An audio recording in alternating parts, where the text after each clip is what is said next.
Olá pessoal, sejam bem-vindos ao nosso canal. Vamos lá dar continuidade na série solar, e nesse vídeo iremos fazer uma revisão histórica sobre a energia solar. Parte 10. Nos Eniru Iriora. O primeiro parque solar de grande escala está sendo construído perto de Hesperia, Califórnia. A estação fotovoltaica de Lugo tem capacidade de 1 megawatt e é atualmente o maior parque solar do mundo. A primeira edição da revista Photovoltaics International aparece em abril de 1983. Na Alemanha, a primeira usina de energia solar foi construída na ilha de Pellworm, em julho de 1983. Com uma potência de 300 kW e uma área maior que 2 campos de futebol, é a maior usina solar da Europa. É financiado pela AEG Telefunken, pelo governo federal alemão e pela comunidade europeia. No entanto, a Alemanha está desenvolvendo tecnologia solar, principalmente com vistas à exportação e não ao uso doméstico, já que a radiação solar local não é suficiente para permitir o uso generalizado, como foi erroneamente assumido na época. Atualmente, metade de todas as famílias no Tahiti já se abastecem de energia solar. Mais quenianos rurais usam energia solar do que eletricidade da rede pública, e pelo menos 100 mil famílias no México, América Central e Índias Ocidentais já operam suas fontes de luz e seus receptores de rádio e televisão com energia solar.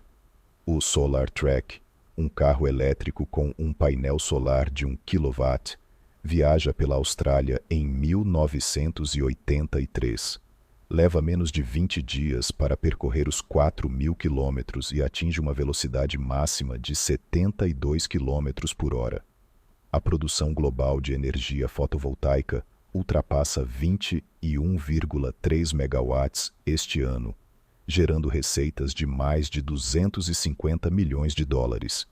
Em 1984, um sistema fotovoltaico integrado ao edifício BIPVSU, consistindo de 30 mil células, foi instalado no Intercultural Center da Georgetown University. Em seu 20º aniversário em 2004, ele ainda estava produzindo obedientemente uma média de 1 megawatt-hora por dia. Em 1985, a equipe de Martin Green, da Universidade de New South Wales, na Austrália, quebrou a barreira dos 20% na eficiência das células de silício. Descrições mais detalhadas das linhas de desenvolvimento individuais podem ser encontradas abaixo, nas subseções dos diferentes tipos de células solares. Também, em 1985, a primeira usina solar industrial foi construída na União Soviética, não muito longe da cidade de Shelkino, na península da Crimeia, mais tarde Ucrânia. Ela tem uma potência máxima de 5 megawatts e foi desativada em meados da década de 1990, porque a eletricidade gerada era muito cara. Uma razão para isso é a eficácia insuficiente das usinas de energia solar na Terra, razão pela qual está sendo tomada a decisão de instalar tais usinas no espaço. Mais sobre isso no capítulo Usinas de Energia por Satélite. Em novembro de 1985, Lewis R. O'Hare de Fort Collins, no Colorado, recebeu a patente para uma máquina solar bimetálica, na qual o movimento devido a uma mudança de temperatura em um elemento bimetálico é usado como fonte de energia de trabalho mecânico. Motor solar bimetálico, registrado em 1982.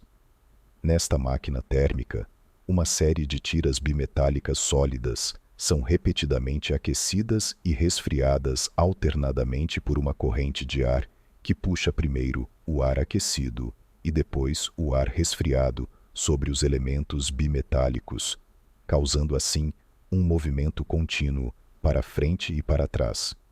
O fluxo de ar necessário é gerado por uma coluna de convecção aquecida por energia solar, que usa válvulas para aspirar o ar primeiro de um coletor solar e depois de um duto de resfriamento. Um ano antes, o inventor já havia recebido a patente para um motor solar alimentado por convecção, que ele havia registrado em 1980. motor solar alimentado por convecção, e EURIUA número 4.453.382. Aqui, o fluxo de ar de uma coluna de convecção aquecida por energia solar é usado para extrair, alternadamente primeiro, o ar aquecido de um coletor solar de corpo negro e depois o ar resfriado de um dissipador de calor sobre as paredes de um trocador de calor.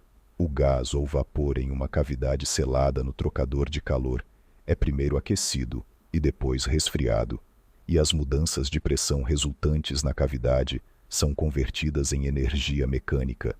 Entretanto, nada pode ser encontrado sobre implementações das duas tecnologias. Em abril de 1986, o desastre de Chernobyl abalou a confiança na energia nuclear, e tanto organizações ambientais quanto grupos de energia alternativa ganharam apoio significativo. Em junho, a Arco Solar apresentará o primeiro módulo comercial de célula de película fina do mundo, o G4000. E um dos primeiros a reconhecer o potencial das células solares foi o engenheiro suíço Marcus G. Real, que no verão de 1986 iniciou a iniciativa inovadora Projeto Megawatt, na qual mais de 333 sistemas fotovoltaicos, com uma potência de 3 kW, cada foram instalados e conectados à rede em um ano. Ao fazer isso, ele criou o que era então o maior cluster distribuído de sistemas fotovoltaicos do mundo. No entanto, em meados da década de 1980, a euforia solar parecia ter acabado, pois quase não foram feitos novos desenvolvimentos e também não se ouviu falar de implementações especiais. Em 1987, o Pentax World Solar Challenge, a primeira corrida de carros solares através do continente insular, ocorreu na Austrália. Mais tarde foi repetido a cada 3 anos e depois a cada 2 anos. São mais de 2.100 quilômetros. O vencedor é o GM Sun Racer, desenvolvido e construído pela empresa californiana AeroVironment.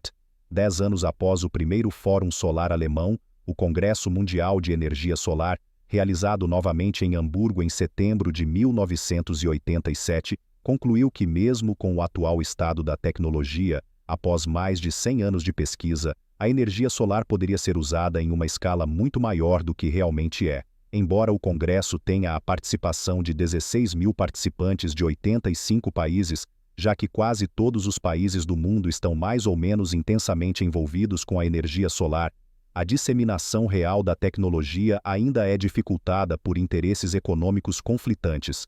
Não há mais uma razão puramente técnica para a hesitação, porque as células solares já são usadas para alimentar rádios e relógios, calculadoras e lanternas, aeromodelos e cabines telefônicas, radiofaróis marítimos e aeronáuticos, boias de luz e estações de monitoramento de ar, ventiladores e máquinas de café, sistemas de iluminação e até mesmo carros.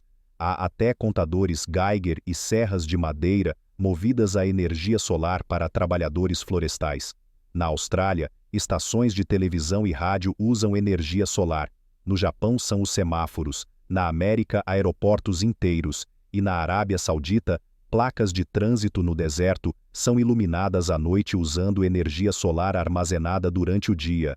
Em 1983, a CE lançou 15 projetos piloto de energia solar e, em 1987, pela primeira vez, uma plataforma de perfuração de petróleo foi abastecida com eletricidade gerada por energia solar. O campo petrolífero de Sata da Udeco, no Golfo Pérsico. Mas, apesar de tudo isso, em 1989, cerca de 1,2 milhões de pessoas só na comunidade europeia ainda viviam em casas remotas e sem eletricidade. Também é interessante a história da luz solar Solux, que conheci durante uma correspondência pessoal com o Sr. Werner Zittel em 2008. Tudo começou no final da década de 1980 na Fundação Ludwig Bölkow, LBST, quando o funcionário da Siemens, Rolf Martin, se aposentou antecipadamente para se envolver em projetos de ajuda ao desenvolvimento.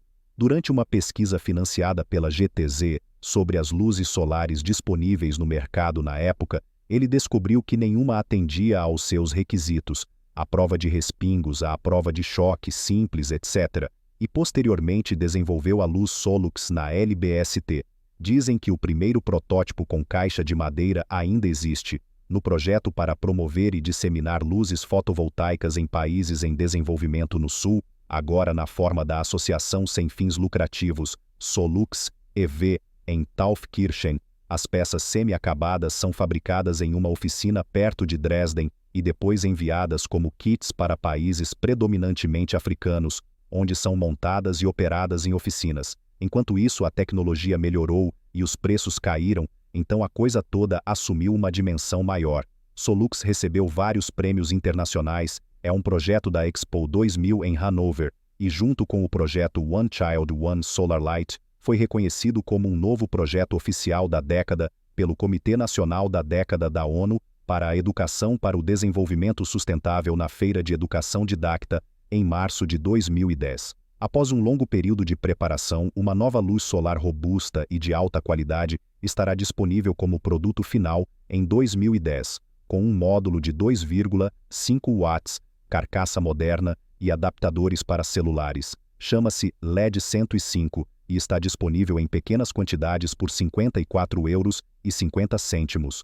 Mais informações sobre luzes solares podem ser encontradas em um capítulo separado, o que inicialmente inspirou artistas, exemplo, as máquinas Tunix de Charles e sua esposa Ray Eames, em 1957, despertou sonhos antigos, exemplo, a aeronave solar Solar Challenger, de Paul MacCready, em 1981.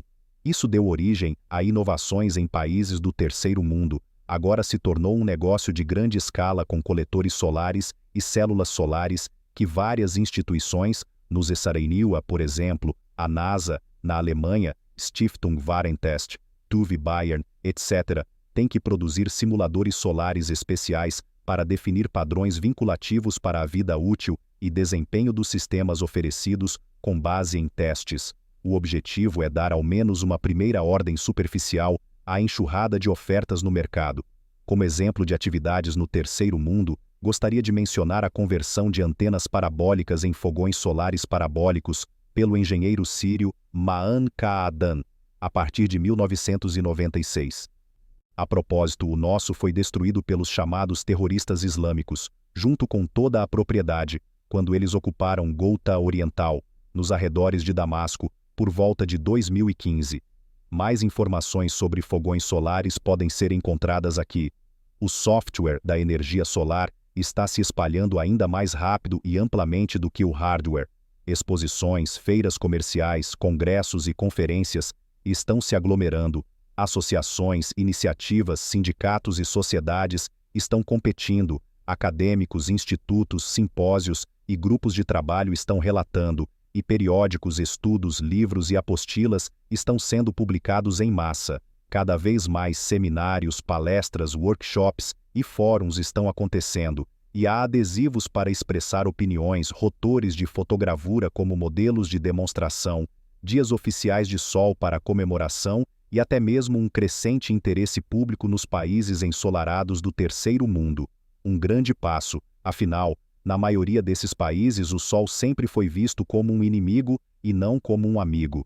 E, no entanto, parece que a humanidade quer, ou deveria, primeiro queimar e desperdiçar todas as suas reservas de energia fóssil, a um custo, é claro, antes de realmente mudar de rumo.